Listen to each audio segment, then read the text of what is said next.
Very good morning to you, sir. Just I wanted to start off first essentially with the question on margins because that's been hit because of the greenfield facilities.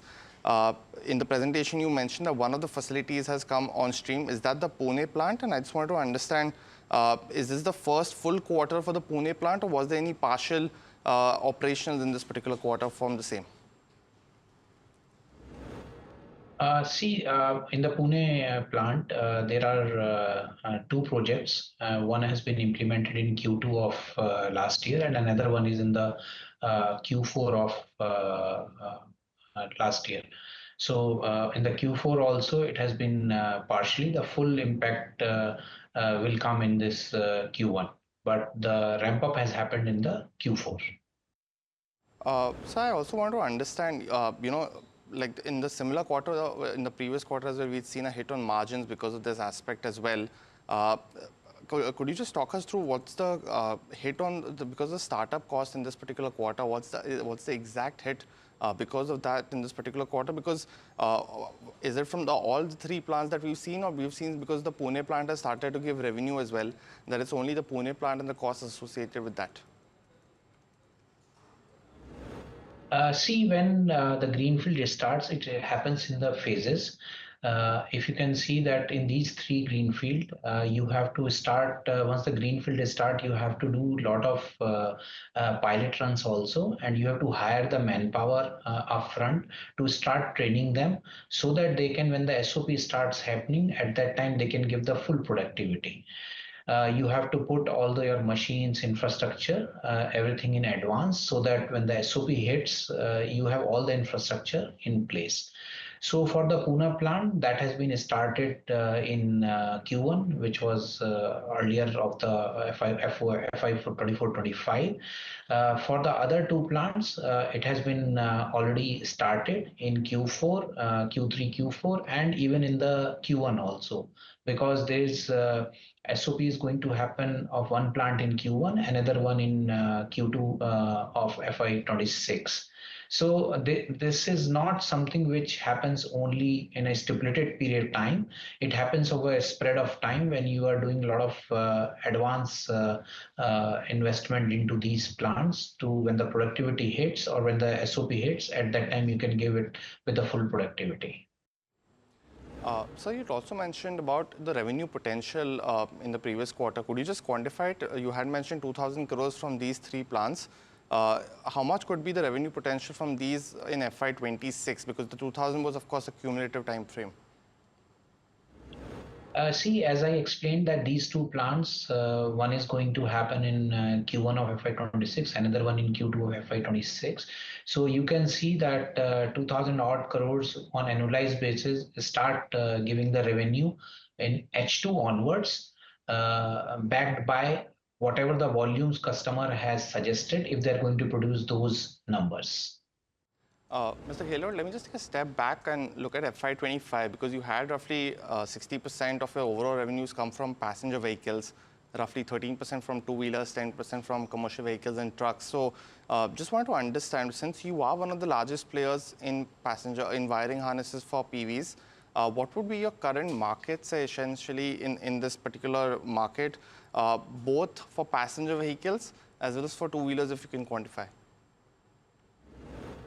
As a company, we don't work on the market share.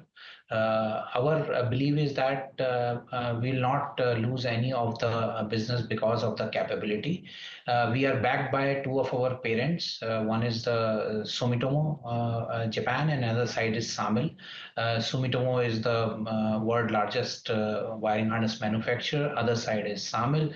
So on the technology front, we are capable enough to handle any of the product which is going to happen. And other side, Samil, which is giving us backed by all the components, the wires, and the help on the white collars as well. So we don't follow only on to the share of business. Our focus remains on to work very closely with the customer, don't lose any business because of the capability or any other issues. And if you see that focus only makes us that we are 60% our revenue goal comes from the passenger vehicle. And obviously, passenger vehicle volumes are also in line to that the ratio comes as 60% of our revenue there. Well, the question on market share was essentially because you mentioned in the presentation as well that you're already supplying to 9 out of the 10 companies that operate in India, which is the largest one in PVs. So revenue growth essentially will come only from volume growth as well as the industry growth, and that has been hampered in FY25 rather than any kind of new customer addition in passenger cars. So specifically, how should we see revenue growth for you in FY26? See, if you compare of FY24-25 with the previous year, the passenger vehicle has grown by 5% around. And also, as a company, we are very much, ready to work on the customer volumes. Customer has suggested, and we don't doubt their volumes at all. So we see whatever they are suggesting for FY26, we are completely ready for that. And that's what in line to that only our expansion has taken place in last financial year. So we are a future ready organization who is ready for the whatever the volume customer will suggest, we'll take care for that. And one last question, Mr. Gahlot, was on two-wheelers. That's 13% of your revenues for FY25. Now, we've seen that market outgrow and outpace the growth versus passenger cars in FY25. But the domestic share has been falling slightly for motorcycles. So just wanted to understand, since you mentioned that you don't give market share data, how should we look at that revenue growth? Is it expected to be faster compared to your traditional passenger vehicle wire and harness market?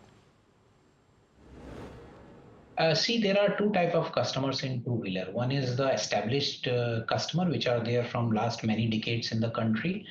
And on the EV front, there are new customers which are coming up. So first I'll talk about the established customer. We are working with them from last 4 decades, and we are very happy to tell you that we are proud also to be part of their journey.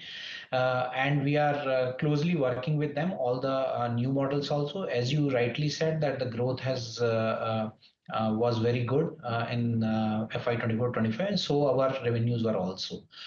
For the EV, where the new generation customer is also coming up in the two-wheeler, we are working very closely with them. Few of them we are already metallized the product, and we are a part of their mass supplies also. And for few more, we are working on their proto, and I think in the future will be part of their journey as well. Well, Mr. Gahlot, thanks so much for joining in, giving us a whole host of views for Motherson Wiring in Q4 as well as FY26.